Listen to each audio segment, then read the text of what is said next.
Welcome, everybody. So today I'm really excited to just do a few slides on polyvagal theory. I did a 6-month training with Deb Dana, and if you haven't read her book, Anchored, I would really recommend it. It's a phenomenal book, and if you get time to do a training with her, so helpful. But what I particularly like about it is it really helps me articulate like why people choose not to eat and what they're doing neurologically with that, and why it's important that we know about how food can help us regulate ourselves. So just a little background in case you don't know about polyvagal theory. But it's really, I think, one of the most useful theories that's come out recently around psychology. So for those of you who don't know, Dr. Porges has been studying the vagus nerve, and the big insight that he brought to psychology and mental health and really overall health with the body is that the vagus nerve, which is the fifth cranial nerve that comes out of your brain, wraps around C1, C2, drops down through your neck, and then innervates your heart, your lungs, your digestive system, your liver, your spleen, your urinary tract, and reproductive system. So like everything, all these organs, it's connecting to.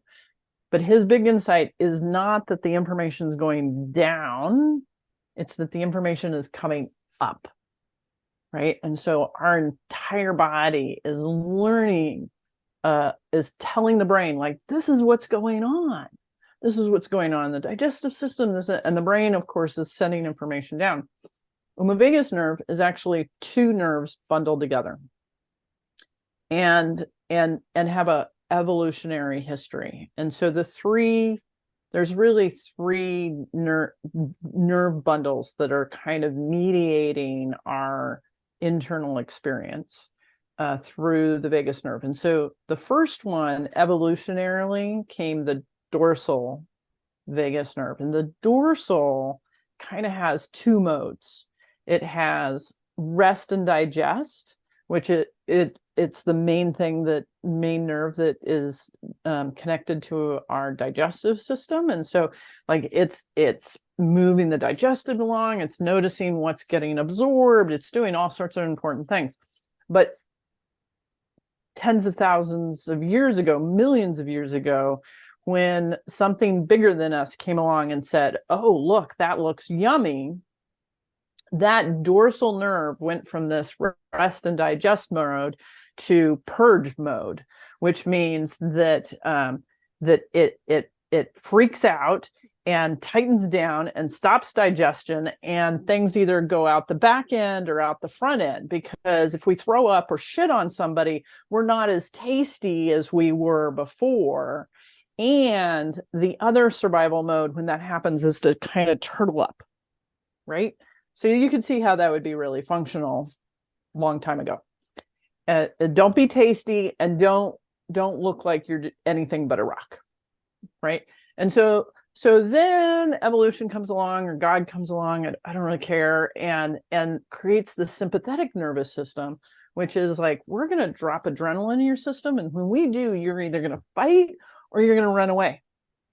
You still have this freeze mode that the dorsal will do, but what was noticed is that you survived better if you were willing to fight or run away, right? You had the energy and the impetus to fight or run away. You can still freeze if there's a lot if it's really threatening, but those are two modes. So then time goes by, and God and evolution's like, hey, we have this other concept, and this is where the ventral vagus, so we have dorsal vagus, and then we have ventral vagus, and the ventral vagus is really focused on mammals, and we're part of that mammal system. And the concept is like, if we bond together, and if we tolerate connection and we kind of tribe up, our survival goes even higher. And this part of our nerve not only helps us connect and co-regulate with other people or other animals, but it also helps us connect deeper to ourselves.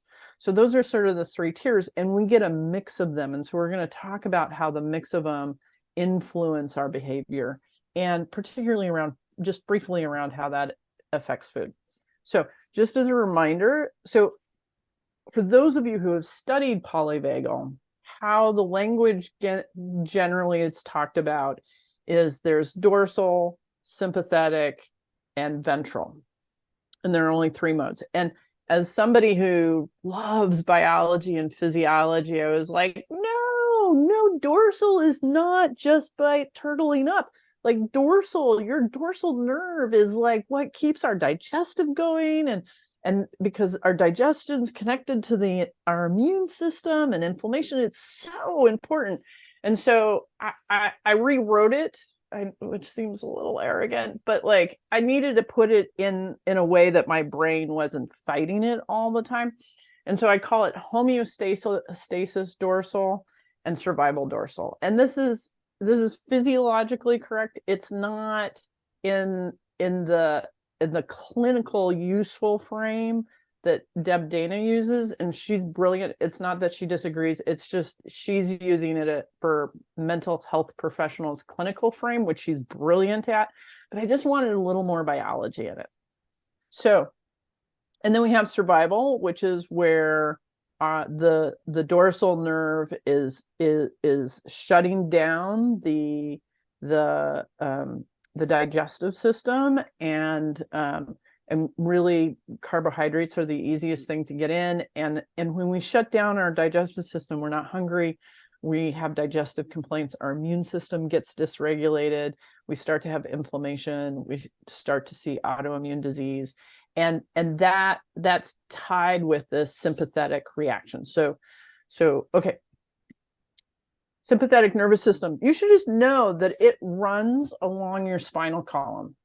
And the reason why it's important to think about that is because there's lots of people who have spinal surgeries, and there's lots of people who have back problems, and like we really want our back and then our sympathetic nervous system be as healthy as possible. That's a whole other discussion, but I'm just like heads up, right? Okay. So this is the ladder. This is my version of the ladder of the ladder of polyvagal that Deb Dana this is an adaptation from Deb Dana's work, and we will have a link in the notes to her website, rhythmofregulation.com.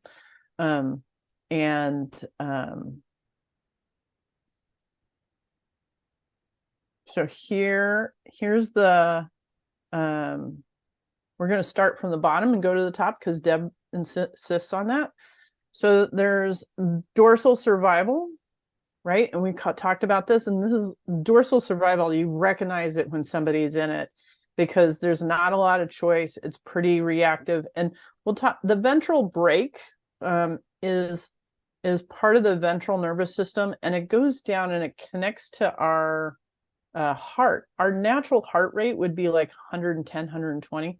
And the heart rate, the ventral brake slows that down.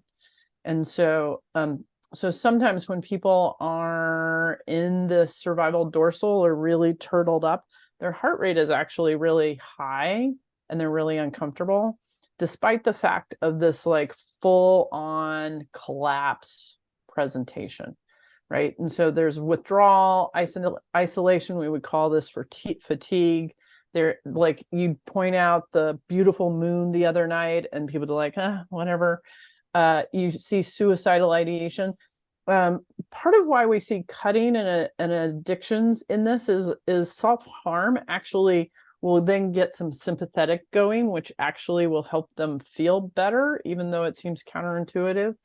Our insulin activity is really high, and our body's in survival mode, and so it's going to store fat because it's in survival mode, right? So then there's sympathetic survival dorsal, right? So survival sympathetic, and this looks like full-on panic attacks or rage, like really exaggerated full on sympathetic kind of thing. And it not a lot of observational self. Like they can't be like, I am really having a panic attack. It's like, help me kind of thing. And even though you're trying to help, they won't co-regulate with you very easily. In this state, there's not a lot of safety, and we're starting to have byproducts that create inflammation and fat storage and immune dysregulation and glucose dysregulation. As we're moving up and we're getting a little more ventral, we're going to see some of the same behaviors, but not as full blown, right? And so we're going to see anxiety and irritation versus panic attacks and rage. We're going to have some agitation, prone to really reactive behaviors, risk-taking without a lot of thought, like where you're like, why did you think that would work? Cravings for sugar, as well as substances, really utilizing survival strategies from the past, right? Some observation, inner critic super loud. You're going to see symptoms of pain, digestive complaints, acne, headaches, back pain. Like the body is like, hey, this is really uncomfortable, right? So the next level up, some people like me love this phase. Like this is my home away from home, right? Where I like to be mobilized. Like I don't like sitting still very long, and I like being playful, and I like being action oriented, and I like aerobic exercise, and there's some risk taking that people like in this, and actually the blood pressure can be a little lower and inflammation's a little lower. If we do this all the time, we will slip into this third phase, but the body, there's support for this when the body does it occasionally, but not 24 hours a day, working at Amazon or Microsoft for 90 hours a work week, right?